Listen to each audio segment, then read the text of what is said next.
Good morning. The other day, in an earlier video this week, I mentioned the idea of skewing a Dutch, but I didn't elaborate on what I meant by that. So that's the topic of today's video, where I'll be explaining Dutching in general and the various options available to you within the Fairbot interface. I won't be talking about the theory behind Dutching or the maths behind Dutching. If you're interested in that, by all means, Google away. But we'll be concentrating on Fairbot for this video.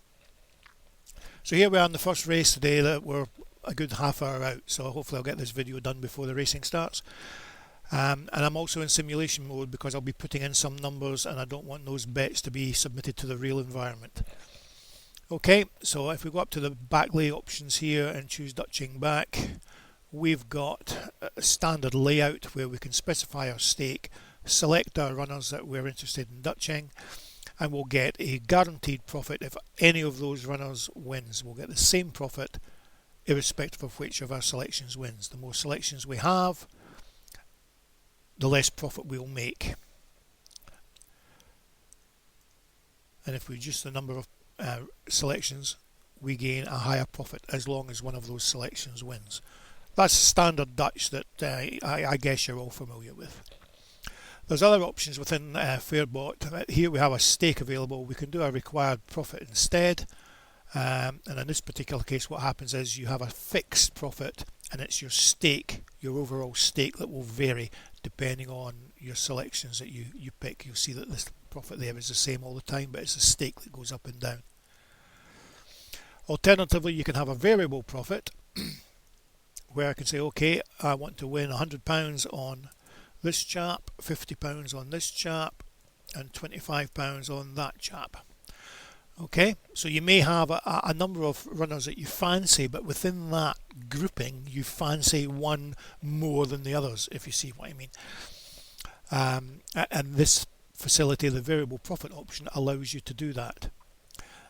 So you increase the profit on any one particular one, and of course your stake will change accordingly.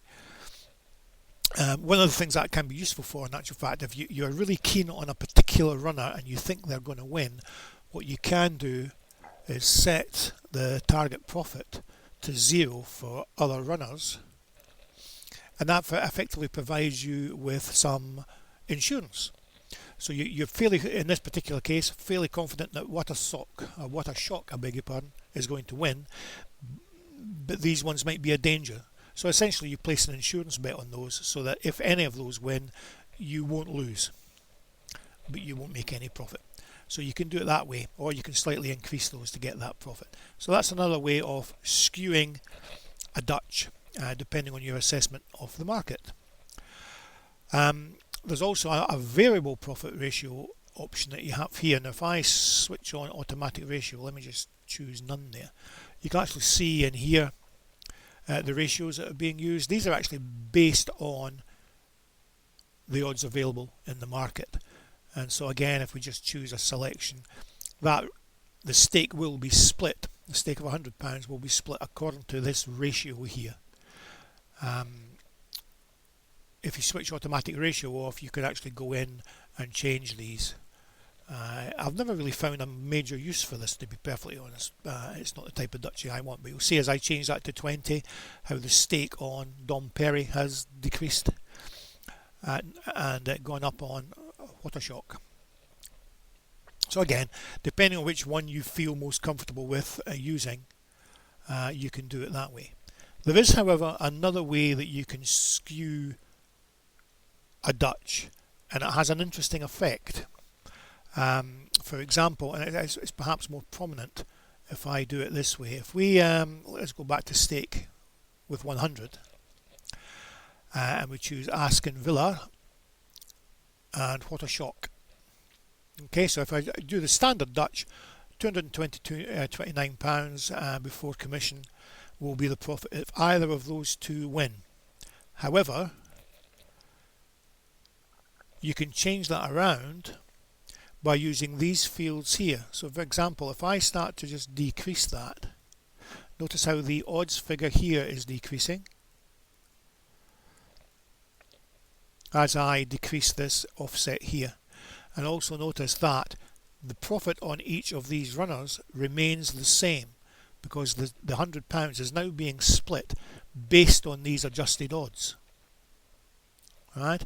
However, so that's the profit there over here after commission has been taken into account. But the odds for Watershock are still sitting at 11. So if this was submitted, you won't have 197 on Watershock, you'll have 287. So what's actually happening there is, by placing a Dutch where one of the runners you're asking for a lower price, the Dutch is configured, the overall stake is configured or split across your two runners based on your adjusted odds. But those don't reflect the real odds in the market. So when you submit the Dutch, one of those runners will be taken at much higher odds. Alright? Let me just come out of simulation mode momentarily just to clear those numbers, and we'll pop back in again, and I'll give you another example.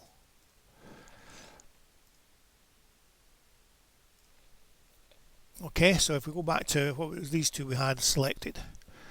So by changing these numbers, these odds will drop, and you'll see that the stake applied to this runner goes up, and the stake applied to the other runner goes down. Yep. Now if I set that back to 0 again, we can do the same sort of thing here. We can drop this, and you'll see the odds for this go down, the corresponding stake goes up, and the stake for the other runner goes down. So the same sort of thing will happen here. This is much lower, of course, so what will happen is when we click on submit, you'll get a much higher odds there. Okay, so it has a similar effect to the variable profit one, but it's an interesting effect in the sense that you end up with a bigger profit on one of your runners based on the odds that were submitted compared to the runner that you didn't do that with. But he ends up, or that runner ends up, with less of a profit sitting on it because its stake, or its share of the stake, is less than it would have been under a normal Dutch. And that's what I've been doing recently. Again, let me just switch off simulation mode, and we'll switch it back on again. And this time what we're going to do is go to the ladder.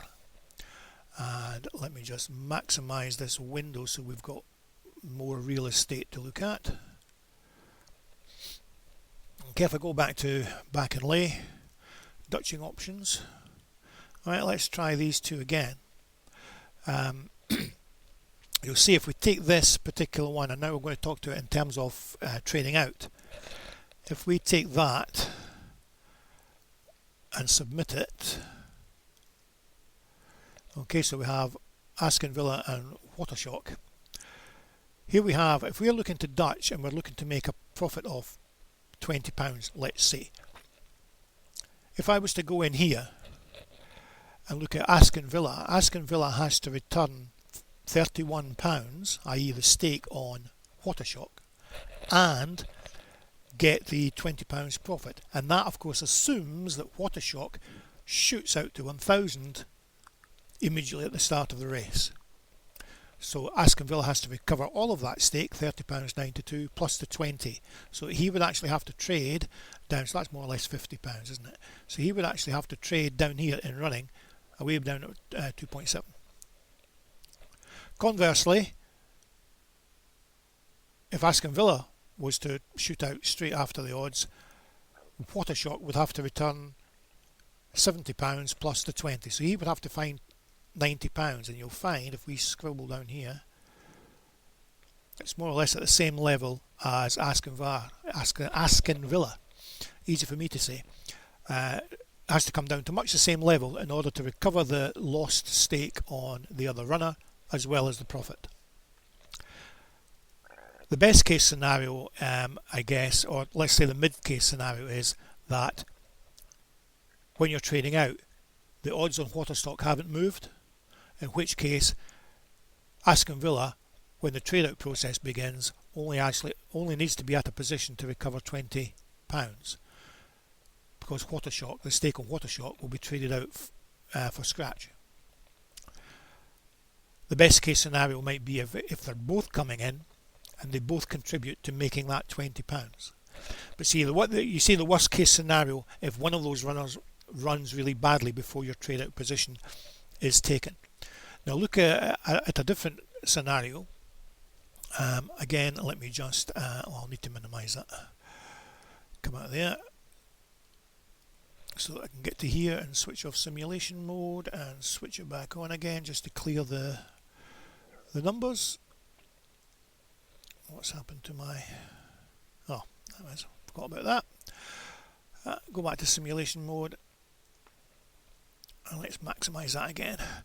Okay, so if we go to back and lay, and this time if we choose those two, but I'm going to reduce this so that we've got, well, let's go to the extreme. I normally wouldn't go this far, but let's go so that they're actually both having the same stake.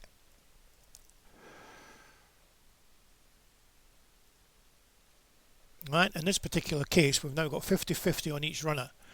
So to recover or meet your target profit, assuming Watershock goes out to 1000, this would actually have to come down and recover 70, which is way down here. So it's going to have to go odds on, assuming that Watershock has a bad race and drifts immediately. Similarly, if we go to the other side, because of the skewing of that Dutch and essentially the more money on this runner, which is now sitting at £416, he needs to recover 70 as well, assuming that Aston Villa falls out the stalls or trips over his own feet at the off. He has to recover 70, but it's actually only going to be down here, 4.3. So in the situation where you have two selections that are quite far apart in odds, there's a balancing act to be done whereby you can actually shift things around a little bit to emphasize the number of ticks that the outsider or the less fancied horse in your selections has to fall in order to meet the target profit when trading out. That's at the expense, of course, of what the favoured runner has to do. He has to actually come down further in order to meet the target profit, assuming the other runner has tripped up early on in the race and has shot out to 1000 and is nowhere near the running. Okay, I hope that all made sense. If you've got any questions, by all means, post a comment below. Thanks very much.